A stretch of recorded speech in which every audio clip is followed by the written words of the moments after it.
시청자 여러분 안녕하세요. 여러분들 혹시 주식 유튜브 영상 중에서 매수는 항상 음봉에서만 하라는 내용이나 썸네일 보신 적 있지 않나요? 음봉에서만 매수하는 게 과연 실효성이 있는지 오늘은 전반적인 매수 포인트 위치에 대해서 좀 설명해 보겠습니다. 역시 오늘도 단순히 지나간 차트가 아니라 실제 매매에 활용할 수 있는 정보를 드리기 위해서 제가 매매했던 실전 매매를 바탕으로 여러분들께 설명드리기 때문에 차트에 항상 매매 마크가 있다는 부분 참고해서 봐주시면 좋을 것 같습니다. 먼저 최근 거래가 많았던 종목부터 살펴볼게요.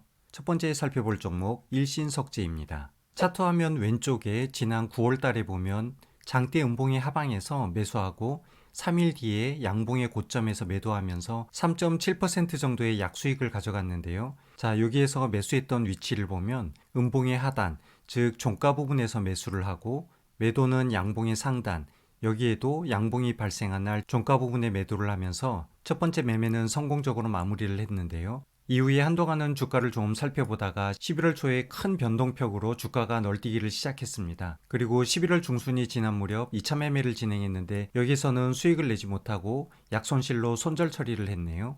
이전과 같은 전략으로 음봉에서 매수를 했지만 꼭 상승하라는 법은 없기 때문에 다음날 주가 흐름도 좋지 않고 지수도 안 좋았던 상황이어서 빠른 손절을 진행했었던 것 같고요. 이후에 세 번째 매매를 보면 여기도 음봉에서 매매를 하기는 했지만 고점에서 진행했기 때문에 눌림목이 아니라 다른 접근 방법입니다. 보통 이렇게 고점에서 진입하는 경우는 제가 단타로 매매를 하는 거라서 이 부분은 일단 제외를 하도록 하고요. 다시 좀 더 최근에 했던 매매, 자, 이 부분입니다. 첫 번째 매수 음봉의 하단이죠. 그리고 두 번째 매수도 음봉의 하단. 세 번째 매수도 현재 보기에는 양봉의 하단으로 보이지만 당시 제가 매수를 진행했던 타이밍으로 볼 때 캔들 차트의 모양은 전날의 종가보다 아래에 있었기 때문에 파란색 음봉이었을 것이고 음봉 하단에서 매수를 진행하게 된 것입니다. 그리고 사거래일째 제가 목표했던 대략 6, 7% 사이 여기에서 매도 처리하면서 수익으로 마감을 했고요. 마지막 최근 거래일도 보면 지난주 12월 5일과 6일 이틀 동안의 데이 트레이딩으로 진행한 것인데요. 매수는 음봉의 하단 부분에서 종목에 진입하고 다음날 윗꼬리 상단, 양봉의 고점에서 매도하면서 일신석재의 매매 내역만 보더라도 음봉인 날 종가에 진입하는 것 어느 정도 의미가 있어 보이는 상황입니다. 그럼 두 번째 예시 종목도 한번 볼게요. 폴라리스 AI입니다. 폴라리스 AI의 첫 번째 매매는 지난 10월 중순 부분입니다. 여기도 종목에 진입한 시점을 보니까 음봉의 하단, 종가 부분이네요. 그리고 이틀 지나고 3거래일째 양봉의 윗꼬리 상단 부분에서 이렇게 매도하면서 수익으로 마감을 했고 최근에 AI 관련주가 흐름이 좋아진 상황에서 폴라리스 AI 주가가 한번 큰 반등이 이렇게 나온 상황이었고요.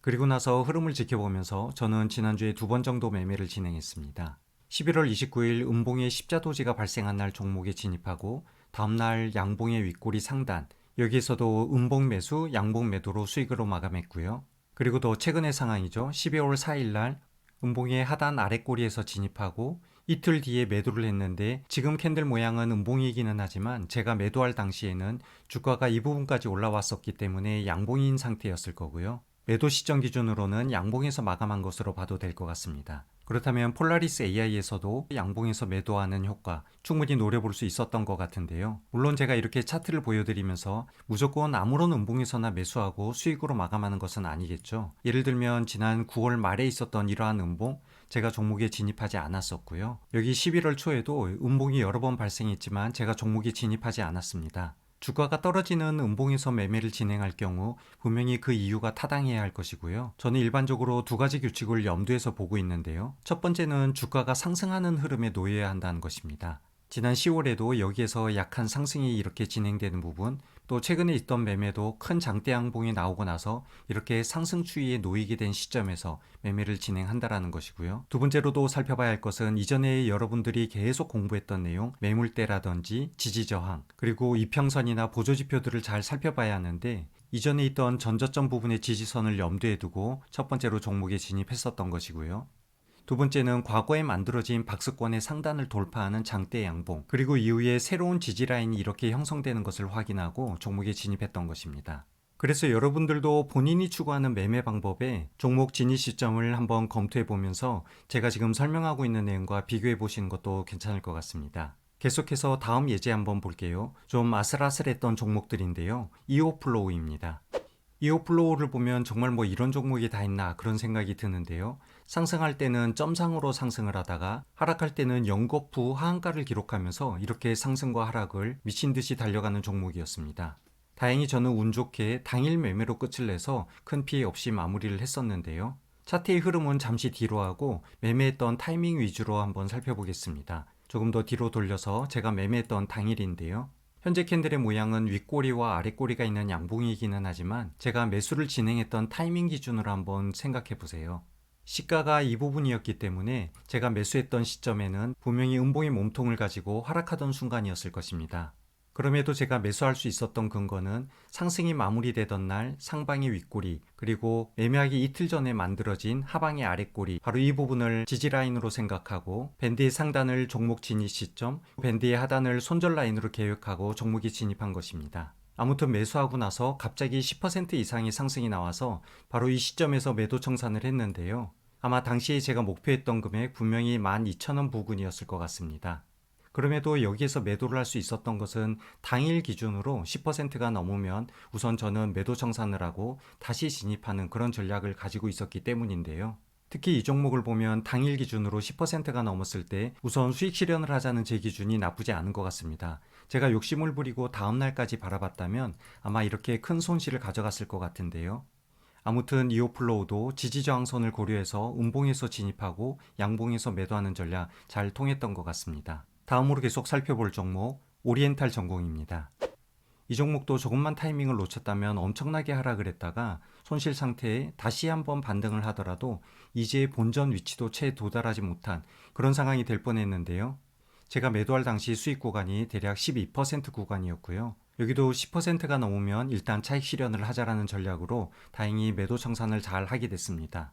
아무튼 종목에 진입한 시점을 보면 현재 캔들은 양봉이기는 하지만 당시 제가 종목에 진입할 때는 음봉의 아랫부분이었고요. 또 매도할 당시 상황은 분명히 양봉 상태였을 것입니다. 캔들의 모양은 정반대를 이루고 있기는 하지만 매수와 매도 시점 기준으로 음봉에서 매수하고 양봉에서 매도를 했던 것이고요.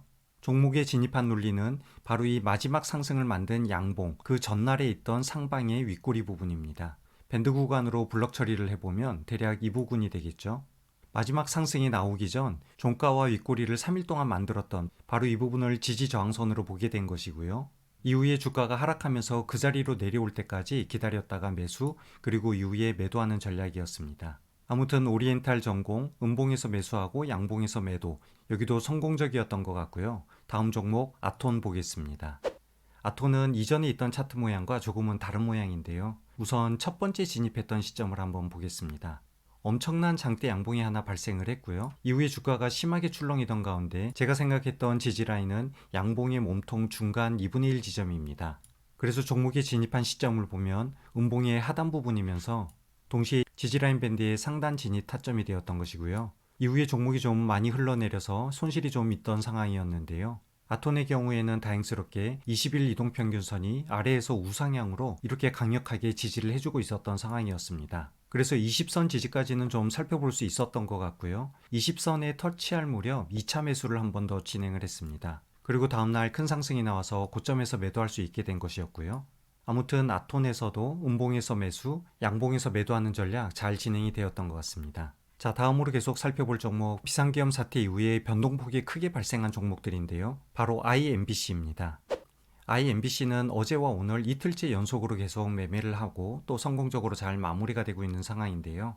어제 종목에 진입한 시점을 보면 음봉의 아랫꼬리 하단 부분, 그리고 워낙 변동폭이 커서 짧게 매도 처리하면서 약수익으로 마감을 했고요. 오늘 또 대통령 담화 발표와 함께 엄청나게 하락을 했습니다. 그래서 저는 아랫꼬리 하단 부분에서 매수를 했고요. 그리고 대통령 담화가 끝날 무렵이었죠.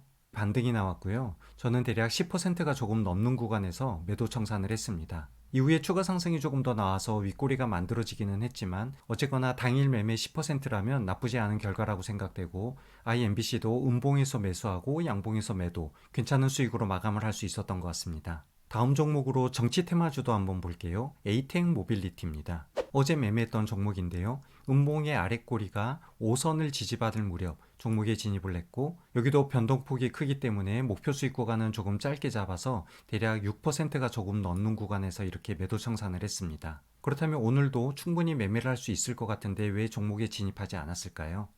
오늘은 에이텍 모빌리티가 아니라 다른 종목에 진입을 했는데요. 같은 이재명 관련주라고 하더라도 약간의 차이가 있기 때문에 저는 오늘 진양산업이라는 종목을 또 매매했었는데, 차트를 보겠습니다. 여기도 대통령 담화 발표와 함께 엄청나게 하락을 할 때 매수를 진행을 했고요. 이후에 10% 구간에서 매도 청산하면서 당일 매매로 괜찮은 수익을 챙겼습니다. 그런데 눈썰미가 좋은 분들 뭔가 이상한 걸 찾으셨죠? 바로 이틀 전이었습니다. 양봉의 상단에서 윗꼬리 끝부분까지 이러한 매매가 하나 있었는데요. 자, 이 부분은 음봉 매수와 양봉 매도, 이러한 관점이 아니라 단타 매매라고 보시면 됩니다. 그렇다면 도대체 매매의 기준이 어떻게 되는 거야? 이렇게 여쭤보실 수도 있을 것 같은데요.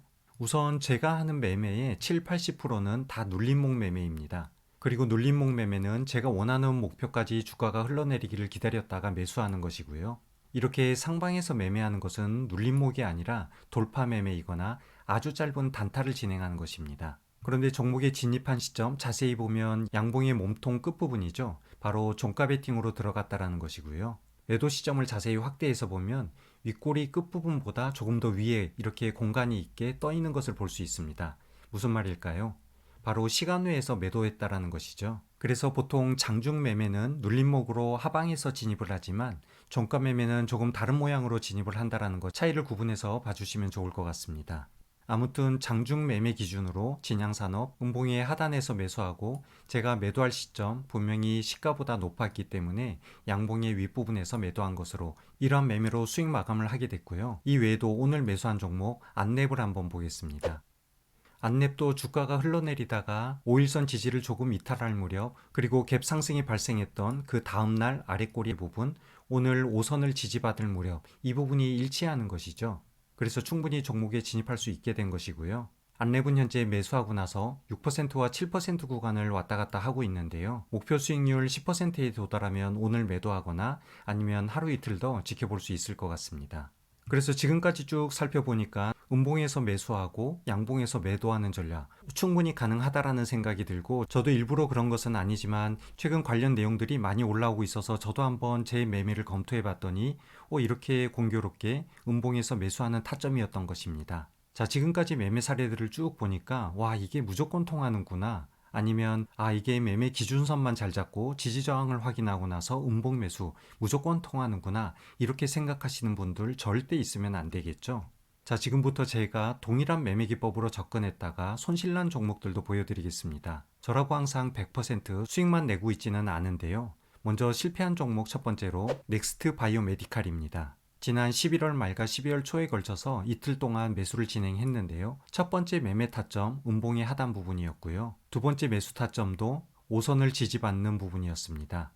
그런데 이후에 주가가 이렇게 흘러내렸고 20선을 지지받을 무렵 다시 한번 고민을 하다가 저는 양봉인 날 매도를 했는데 이 양봉의 위치가 매수했던 곳보다 분명히 아래에 있죠. 이때 제 손실이 대략 9.7% 정도였습니다. 작은 손실은 아닌데요. 물론 하루 더 기다렸다면 오늘 본전 정도의 매도를 할 수 있었을 것 같은데 제 기준으로 하락하다가 반등하는 경우 역 N자를 만들면서 추가 하락이 나올 가능성이 더 크기 때문에 이후에 어느 정도 반동을 예측할 수 없다면 적절한 시점에 매도를 하는 것이 맞다고 판단해서 저는 손실로 마감을 했습니다. 그렇다면 넥스트 바이오메디칼은 음봉에 매수하고 양봉에 매도하는 전략 통하지 않았던 것이고요. 자, 다음 종목 테크윙을 보겠습니다.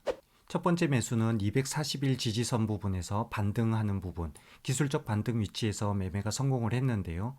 바로 3일 전 매매, 최근 매매를 보면 음봉 십자도지에서 매수하고 다음날 매도 청산하면서 여기도 수익을 내지 못하고 손실로 마감을 했습니다. 손실률은 대략 6.4% 정도 됐는데요. 테크윙의 경우 제가 기준으로 잡았던 전저점 위치, 이 부분을 손절 라인으로 잡았기 때문에 다음날 반등 여부를 고려할 상관없이 무조건 매도 청산을 했던 것이고요. 또 하나는 종목이 음봉으로 마감할 때 분명히 20선을 완벽하게 이탈을 한 상황입니다. 자, 이런 경우는 정말 뒤도 돌아보지 않고 꼭 손절을 해야 하겠죠. 그래서 규칙에 따른 손절, 어떨 때는 후회가 되는 경우도 있지만 손실과 리스크를 감안한다면 적절하게 지키는 것이 훨씬 더 바람직해 보이는 것입니다. 테크윙의 경우 음봉에 매수를 했지만 결국 이렇게 손실로 마감하는 경우도 있다는 거 꼭 염두에 둬야 할 것 같고요. 손실이 컸던 또 다른 종목 하나만 더 살펴보겠습니다. 하나투자증권인데요. 11월 중순에는 21선을 지지 반등하는 자리에서 한번 성공적인 매매가 있었습니다. 그런데 지난주 금요일 12월 6일이죠. 음봉의 아랫골이 하단해서 제가 종목을 진입했는데 다음날 정말 큰 하락이 나왔습니다. 이날 거의 하루 종일 하락을 했던 것 같고요. 저는 항상 손절을 하더라도 종가까지 지켜보는 성향이 있는데 이날 종가에 그냥 가차 없이 손절 처리를 하게 됐고 대략 수익률은 마이너스 8.6% 정도 됐습니다. 이미 지나온 차트이기는 하지만 이렇게 3일 동안의 흐름을 보면 다음날 양봉이 나오고 오늘 어느 정도 반동이 나와서 조금 더 기다렸다면 손실을 줄일 수 있었겠지만 저의 경우 아까 말씀드린 것과 같이 제 기준에 부합돼서 손절 기준을 벗어났다면 분명히 매도 청산을 하고요. 차라리 그 예수금으로 다른 종목 매매를 통해 수익의 기회를 노리는 게 제가 지키는 매매 기준이라서 언제나 손실을 후회하기보다 새로운 수익 기회를 노리고 있습니다. 아무튼 음봉에서 매수하면 좋다라는 절대적인 그런 규칙은 없다라는 것이고요. 하지만 전체적인 승률을 봤을 때 전반적인 매매 라인을 잘 잡고 종목 선택을 하고 나서 음봉의 하단에서 매수했던 경우가 눌림목 매매인 경우 충분히 투자 성공률이 높았던 것 같습니다. 그래서 아까 말씀드린 바와 같이 여러분들의 매매 타점이 일봉 캔들상 어떤 위치에서 매매가 진행됐는지 검토해 보시면 좋을 것 같습니다. 언제나 저의 작은 정보가 여러분의 매매의 발전이 되기를 바라면서 오늘 영상 마무리하겠습니다. 시청해주셔서 감사합니다.